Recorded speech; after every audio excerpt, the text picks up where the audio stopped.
Alright, welcome back. Today we are going to do a transmission filter change on a 2007 Nissan Versa. It is the regular automatic 4-speed transmission, non-CVT. I'm not going to show you guys how to do the fluid change. There's plenty of other videos how to do the fluid change.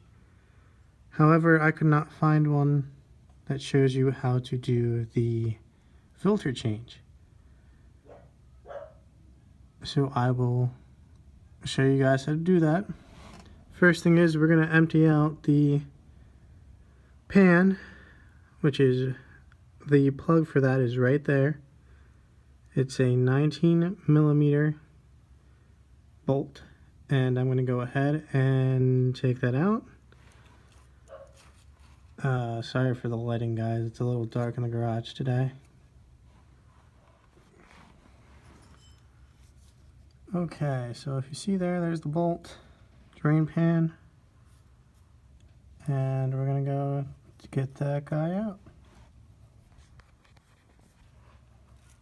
I just gotta find somewhere to put my light.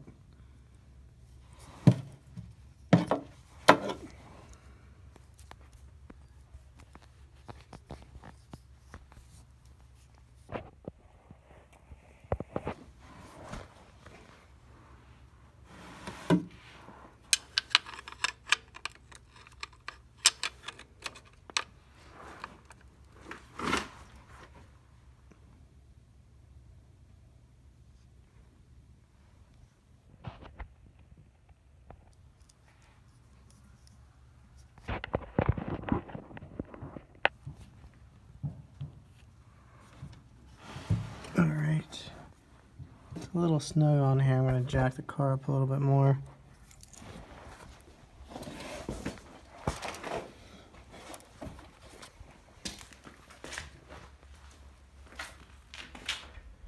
So the complaint on this car is that it's not shifting correctly, or it's taking too long to shift.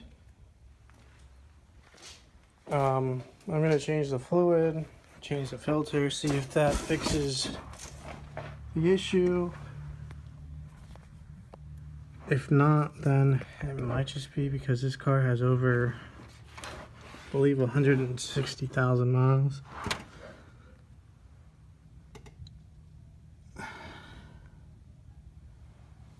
Alright. So I got that loosened.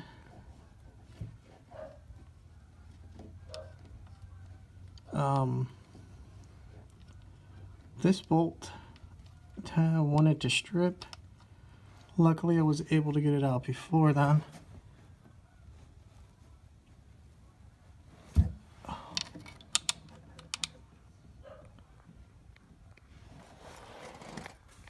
gonna let it drip out till we get most of it as we can out, and then we're gonna drop the pan. Alright, most of it's out. It looks like it's dripping. We're going to go ahead and take off this pan. I would assume there might be some remnants of transmission fluid. I don't know. I've never done this before on this car. So we're going to go ahead and take these bolts out. There's a whole bunch of them. There is, let me see.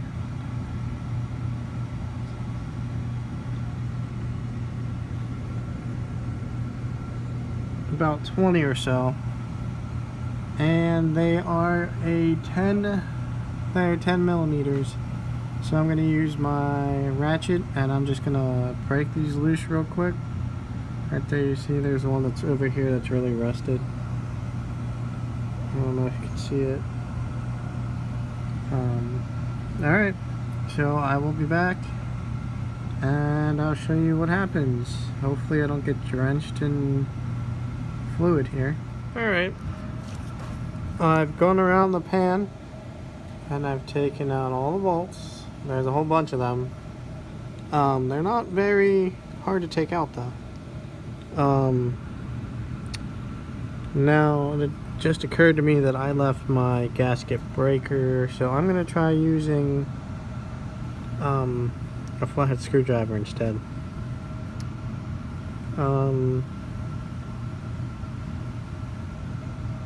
It's very similar to changing an oil pan if you had to replace an oil pan, or just the oil pan gasket if you had a leak. It's not terribly difficult so far. I'm not sure what I'm going to find on the other side of this though, that's why I'm making this video. I couldn't really find anything that told me what was beyond this. Just that there is a filter. Most cars, at least to my knowledge, you change them, you change the filters and the transmission fluid every 30,000 or so miles. What I did over here is I just put the plug back in. It's still dripping out a little bit, but I just wanted to make sure I didn't get any on my face when I was working over there. Alright, well, I'm going to pry this off and I'll let you guys know what happens. Back real quick, and this is what the inside looks like. So right there, that's our filter. That's what we need to get out. The pan was not terribly hard to get out. All you had to do was just tug on it with my bare hand and it came out. Other than that, I don't believe we have to touch anything else in here. Just that. So I'm going to go ahead and take that out. Looks like I might get a little drips of fluid on my face here, so make sure you guys have your safety glasses. Alright, I got the filter out. It's going right there. 10mm bolts. Very easy to take out. They're just snugly in there, so just remember that when you put it back. A little, maybe a quarter turn after contact. They're not on there all that hard. Same thing with these. Quarter turn after contact maybe. They're just snugly on that.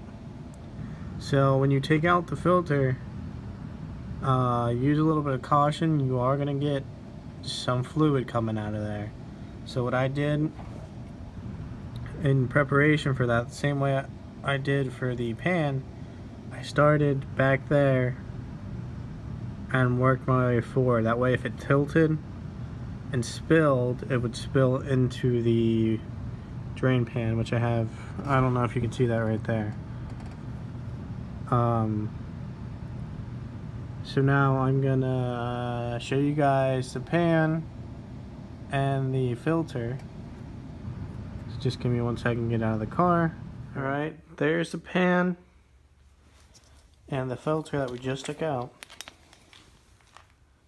So there is a seal or a gasket around the pan. This one is completely stuck on the pan. I didn't even see it when I was looking for it. I'm going to take a razor blade and just remove this old gasket, and then I'm going to put the old gasket in there, and we're going to put the new filter underneath. So I'm going to go ahead and do that, and I'll be back. Alright, so after spending about 2 hours going to the auto parts store, having them look for a part, having them calling other auto parts stores, this is what happened. I took the old gasket off. The new gasket seems to work fine until you get to there. Now see, the pan is here, gasket there, no gasket here. Now, all the manufacturers for any kind of spare part or replacement gasket for this year and model and transmission all look like this. They're all wrong.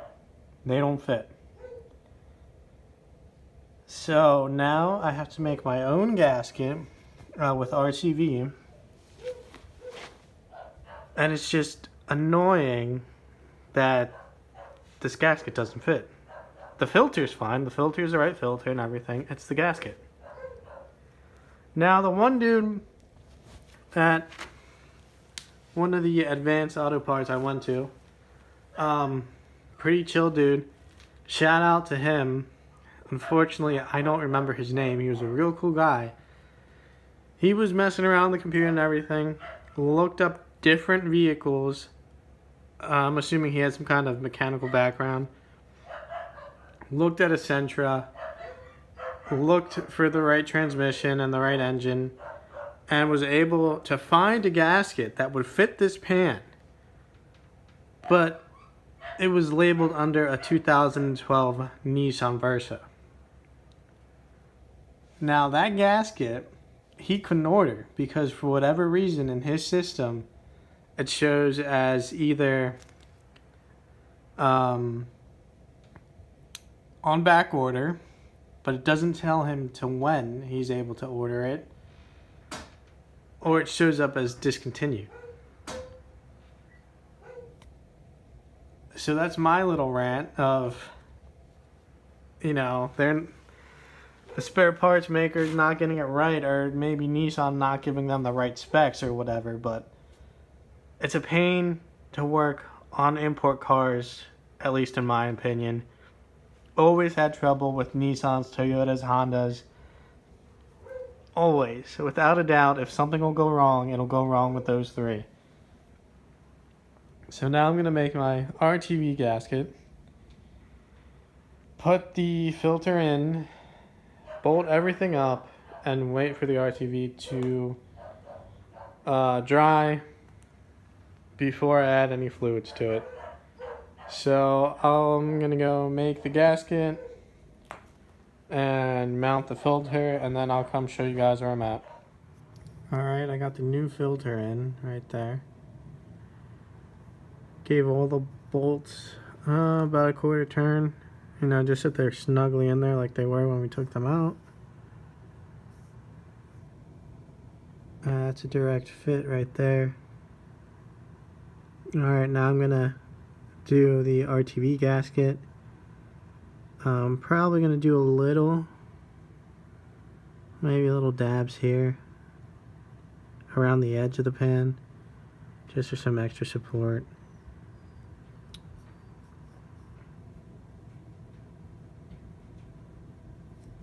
Alright, I'm going to go do that, and I'll be back. For anyone who hasn't used RTV, this one is especially made for automatic transmissions. So what you want to do is you clean the edges, clean everything, hit it with some brake cleaner, clean it with a nice clean fresh rag. Don't mix other oils and stuff with this transmission fluid. I'm not sure if it'll be bad if you get some oil on it, but I wouldn't risk it.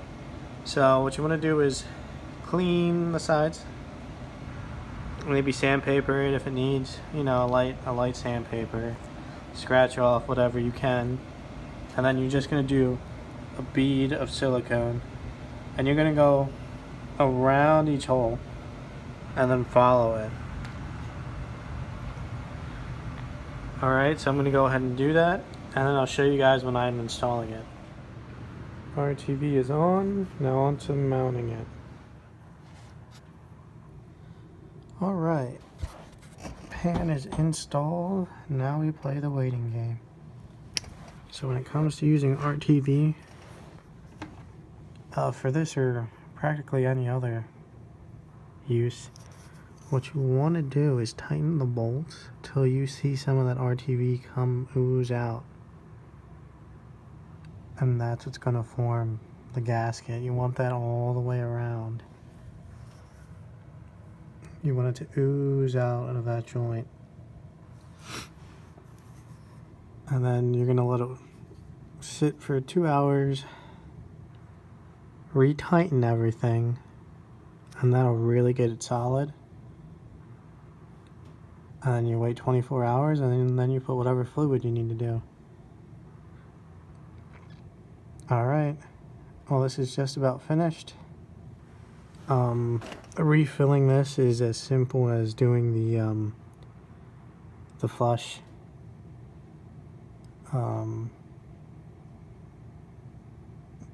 You put in whatever amount you took out from the bottom, put it in the top, let it cycle, take it out again, put more on the top. How many ever times it takes so you get that nice clean transmission fluid, so it should look like a nice pink reddish that you can see through. But that's it for this video. If it's helped you in any way, remember to smash that like button, maybe subscribe, or definitely subscribe. And that's it for today's adventure. Thank you, and see you next time.